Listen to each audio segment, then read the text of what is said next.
रामायण में चित्रकूट की अद्भुत महिमा है। लेकिन क्या आप जानते हैं कि श्री राम वनवास में प्रयागराज में किन से मिले और किसने उनसे कहा कि आपको चित्रकूट जाना चाहिए?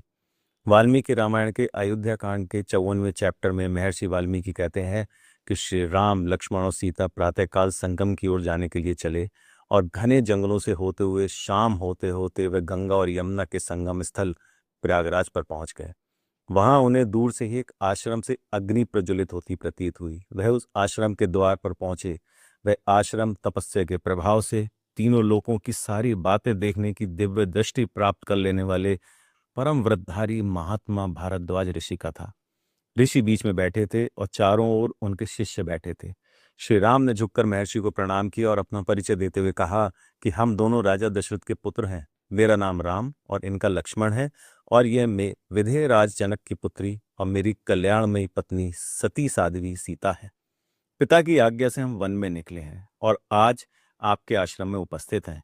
तब महर्षि ने कहा कि श्री राम, मैं इस आश्रम में बहुत समय से तुम्हारे ही आगमन की प्रतीक्षा कर रहा हूं। तुम अपने वनवास की शेष अवधि मेरे आश्रम में काटो। श्री राम द्वारा यह समझाने पर कि अयोध्या से लोग इस आश्रम पर लगातार आते रहेंगे, भारद्वाज मुनि बोले कि यहाँ से 30 कोस की दूरी पर चित्रकूट पर्वत है। श्री राम, तुम्हें वहीं अपना निवास बनाना चाहिए।